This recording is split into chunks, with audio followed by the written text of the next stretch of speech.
Yes, we are in opposition. Actually, in 1980, we won all the parliament election with the cooperation of the Congress workers, INT. ಅವರೇ RGPRS ಮುಂದುವರಿಲಿ ಅಂತ ರಾಜೀವ್ ಗಾಂಧಿ ಪಂಚಾಯತ್ ರಾಜ್ ಸಂಘಟನೆಯ ಪಕ್ಷದ ಮುಖಂಡರು ಗಾಂಧಿಯವರ ಬದುಕು ಹೇಗಿತ್ತು, ಅವರ ಸತ್ಯಾಗ್ರಹ ಹೇಗಿತ್ತು, ಈ ದೇಶದ ಎಲ್ಲ ಹೋರಾಟಗಾರರನ್ನು ಒಗ್ಗೂಡಿಸಿ ಅವರ ನಾಯಕತ್ವದಲ್ಲಿ ಅಥವಾ ಪುಸ್ತಕಗಳಲ್ಲಿ ನೋಡಿ ನಾವು ತಿಳಿದುಕೊಂಡಿದ್ದೇವೆ. ಆದ್ರಿಂದ ನಾವು ಇನ್ನೋರ್ವ ಗಾಂಧಿ ಅಂತ ಹೇಳಿದ್ರೆ ಅದು ಮೀನಾಕ್ಷಿ ನಟರಾಜನ್ರವರು. ಯಾಕೆ ಅಂತ ನಾನು ಈ ಮಾತನ್ನು ಹೇಳಿ ನೋವಲ್ಲ, ಈ ದೇಶದ ಹಲವಾರು ಬಾರಿ ಅವರು ಮಾಡಿಕೊಂಡು ಬಂದಿದ್ದಾರೆ. ಇನ್ನು ಜೈ ಜಗತ್. ಈಗ ಕೊಟ್ಟಿದ್ದ ರಾಜೀವ್ ಗಾಂಧಿ ಸಂಘಟನೆ ವತಿಯಿಂದ ಅವರಿಗೆ ಧನ್ಯವಾದ. ಅಧಿಕಾರಿಗಳು ಕೂಡ ಈ ಒಂದು ಬಡವರಿಗೆ ಎಲ್ಲರಿಗೂ ಕೂಡ ಅವಕಾಶ ಮಾಡಿದಂಥ ಸಂವಿಧಾನ ಅವರ ಜೀವನ ಮಟ್ಟವನ್ನು ಸುಧಾರಣೆ ಮಾಡೋದಕ್ಕೋಸ್ಕರ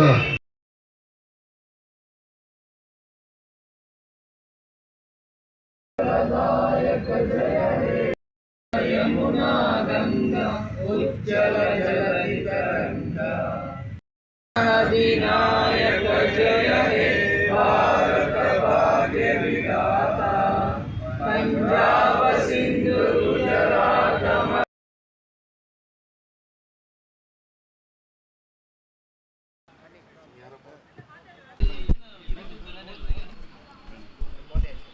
ಎಸ್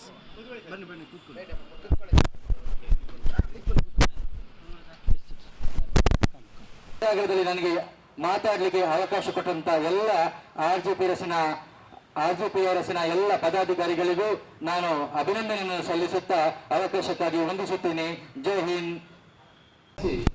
ಇವತ್ತು ಈ ಫ್ರೀಡಂ ಪಾರ್ಕ್ ನಲ್ಲಿ ನಾವು ಒಂದು ಪಂಚಾಯತ್ ಸಂಘಟನೆ ವತಿಯಿಂದ ಪ್ರಜಾಪ್ರಭುತ್ವ ಉಳಿಸಿ ಅನ್ನೋ ಒಂದು ಸೈಲೆಂಟ್ ಪ್ರೊಟೆಸ್ಟ್ ಅನ್ನು ನಾವು ಇವತ್ತು ಚರ್ಚಾ ಮಾಡುವ ಮುಖಾಂತರ ಏನು ನಾವು ಹಮ್ಮಿಕೊಂಡಿದ್ದೀವಿ. ಈ ಪ್ರತಿಭಟನೆಗೆ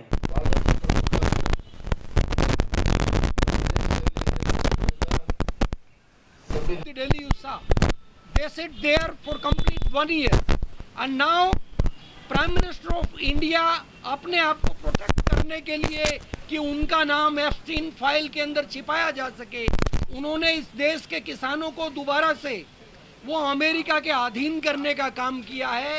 उन्होंने अमेरिकन ट्रेडिल के मार्फत हिंदुस्तान के किसानों को गिरवी रखने का काम किया. यहाँ के प्रभारी आदरणीय रणदीप सिंह सुरजेवाला जी ने एक अमेरिकन ट्रेडिल का हमारे देश के किसानों के ऊपर क्या कुप्रभाव पड़ेगा उसके बारे में मीडिया के समक्ष बड़ी बारीकी से बातचीत की थी. आज उसी मुद्दे के ऊपर, क्योंकि वो लोकतंत्र का एक बहुत बड़ा हिस्सा है, किसान इस देश का मालिक है, किसान इस देश का अन्नदाता है, अगर उसके ऊपर कोई प्रहार होता है तो देश के लोकतंत्र के ऊपर प्रहार होता है. इसके अलावा हमारे देश की जितनी भी स्वायत्त इकाइयाँ जिनको स्वतंत्र रूप से काम करना चाहिए, they have been completely captured by the BJP and there is a quarrel between two ideology. एक वो विचार जो गांधी से शुरू होता है, अंबेडकर से शुरू होता है, पटेल से शुरू होता है, यहाँ जो सर्वोदय का विचार है, जो सरदार भगत सिंह का भी विचार है. और दूसरा विचार, a second ideology starts from the Golwalkar, from Nathuram Godse and the such kind of RSS persons, and this quarrel will continue be fighting because one ideology want to save the democracy of India, that is Sarvodaya, that is Congress, and the another ideology, it is totally always hitting on the democracy, working on the non-democratic style, that is the style of BJP and RSS and Golwalkar. So आज हम सब इस सत्य ಅವರೊಬ್ಬರಿಗೆ ನೀವು reject ಮಾಡಿರೋಂಥದ್ದಲ್ಲ. ಸಂವಿಧಾನದ ಅಡಿಯಲ್ಲಿ ನಾಮಿನೇಷನನ್ನು ತಿರಸ್ಕರಿಸಿದ ಈ ಈಗ ಸಭೆಯನ್ನು ಉದ್ದೇಶಿಸಿ ಸನ್ಮಾನ್ಯ ರಾಷ್ಟ್ರೀಯ ಅಧ್ಯಕ್ಷರಾದ ಸುನಿಲ್ ಸರ್ ಅವರು ಮಾತಾಡಬೇಕಂತ ಕೂಡ ಅವಮಾನ ಮಾಡಿರೋ ಥರ ಈ ಒಂದು ನೀವು ನಾಮಿನೇಷನ್ ತಿರಸ್ಕಾರ ಮಾಡಿದ್ದೀರಾ. ಅದೇ ಒಂದು ಹೆಣ್ಣು ಮಗುನ ನೀವು ಮಹಿಳೆಯ ವಿರೋಧಿ ಅಂತ ಇದರಲ್ಲೂ ಸಾಬೀತಾಗುತ್ತೆ. ಯಾವ ರೀತಿ ನಮಗೆ ಬೆಂಬಲ ಕೂಡ ಮಧ್ಯಪ್ರದೇಶದಲ್ಲಿ ಶಾಸಕರ ಬೆಂಬಲ ಕೂಡ ಇತ್ತು. ಆದರೆ ಒಂದು ಇದರಲ್ಲಿ ನೀವೇನು ಮಹಿಳೆಯರ ಪರವಾಗಿ ನಾವಿದ್ದೀರಿ ಅಂತೀರ, ಆದರೆ ಒಂದು ಮಹಿಳೆಯರ ವಿರೋಧ ಮಾಡುವ ಮುಖಾಂತರ ನೀವು ಇದನ್ನು ಒಂದು ಬಳಸ್ಕೊಂಡಿದ್ದೀರಾ. को बचाने की जो जिम्मेदारी है वो हम सब लोगों के ऊपर है. और ऐसा वक्त क्यों आया? 2014 के बाद एकाएक आपने देखा कि इस देश के जितने भी इंस्टीट्यूट जो डेमोक्रेटिक तौर पे स्वतंत्र और स्वायत्ता के साथ काम कर रहे थे, भारतीय जनता पार्टी ने एक एक स्वतंत्र और स्वायत्त इंस्टीट्यूशंस के ऊपर कब्जा करना शुरू कर दिया. सबसे पहले दे captured the media, which is the strongest fourth pillar of the society. Second, they captured the election commission of India. As you are continuously watching, in the election going states like in West Bengal and Bihar, at the name of SIR, election commission of India used to delete crores of votes of the people who are the owner of this country. Bharat के वो नागरिक जो इस देश के निर्माता हैं, इस देश के ओनर हैं, उन लोगों को वोट के अधिकार से वंचित करना इलेक्शन कमीशन ऑफ इंडिया के मार्फत ये दर्शाता है कि उन्होंने इलेक्शन कमीशन ऑफ इंडिया को अपनी जेब में रखने का काम किया. And election commission of India is also working as an frontal organization of BJP.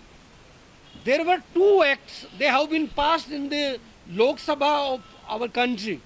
One bill, the BJP was taken to the Lok Sabha about the electorate process of election commission of India, और BJP ने बड़ी सावधानी के साथ chief justice of India के vote को उस process से काटने का काम किया.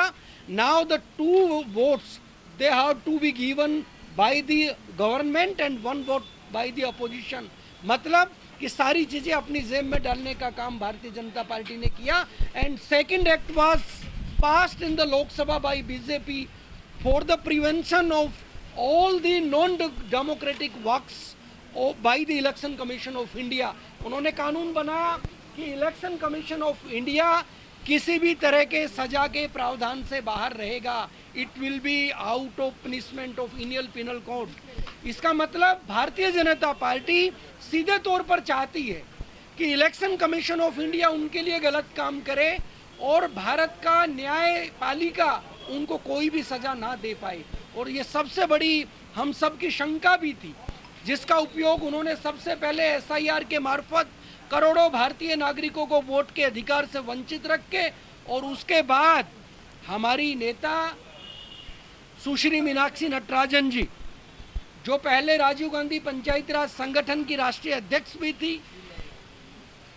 कांग्रेस पार्टी की तरफ से मध्य प्रदेश में उनका नामांकन किया गया राज्यसभा के लिए.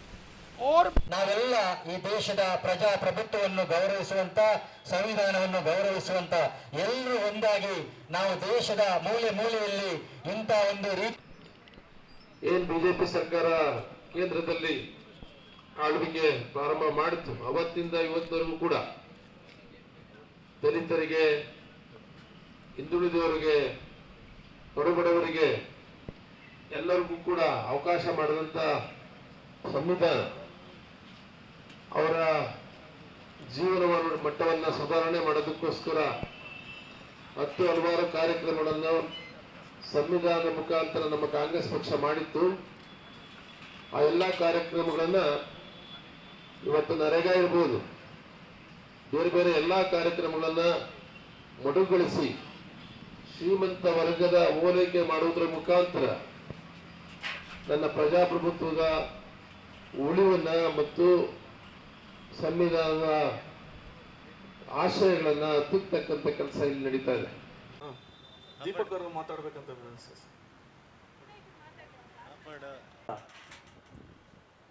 ರಾಜ್ಯಸಭೆಯ ಚುನಾವಣೆಯಲ್ಲಿ ನಮ್ಮ